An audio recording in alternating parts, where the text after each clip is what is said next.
क्या आपको पता है जब आप टेस्ट कराने के लिए जाते हैं तो आपकी रिपोर्ट में बहुत सारी चीज़ें कम आती हैं, जैसे vitamin D, B 12, calcium, iron.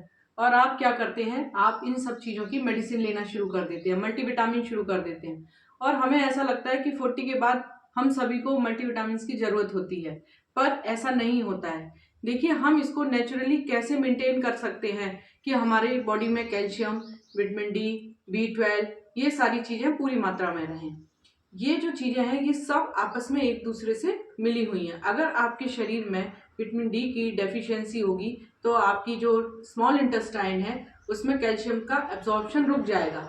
यानी कि अगर हम एक चीज़ को ठीक करेंगे तो ये हमारी सारी चीज़ें अपने आप से ही मेंटेन हो जाएंगी।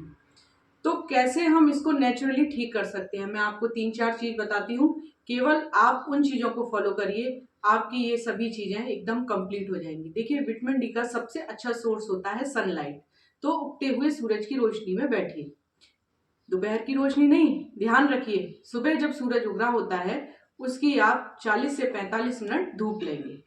अपने जो आपका पूरे दिन का शेड्यूल होता है उसमें आप 1 घंटे का योग, यानी कि उगते हुए सूरज की रोशनी में आप हल्के योग और प्राणायाम का अभ्यास करिए।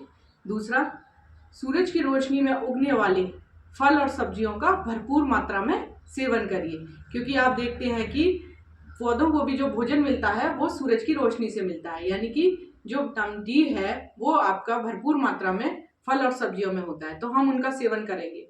और हमने हजारों ऐसे पेशेंट को ठीक किया है जिनके हमने सिर्फ डाइट में सुधार किया है और इनकी ये सारी डेफिशिएंसी पूरी हो जाती है। कई बार जब हम मल्टीविटामिन लेते हैं तो ये चीजें हमारी इंक्रीज भी हो जाती हैं, जिसकी वजह से बहुत सारी हमें प्रॉब्लम को फेस करना पड़ता है। कैल्शियम बढ़ता है तो शरीर में कैल्सिफिकेशन हो जाता है, आप देखेंगे जगह जगह हड्डी बढ़नी शुरू हो जाती है।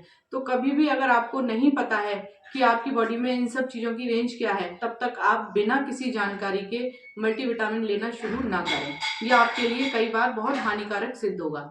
तो जिन चीज़ों में सूर्य की रोशनी पूरी तरह से पड़ती है उनका सेवन करें, सीधे धूप में बैठें, उगते हुए सूरज की रोशनी में सैर करें, खजूर खाएं, शहद खाएं और गुड़ का सेवन करें।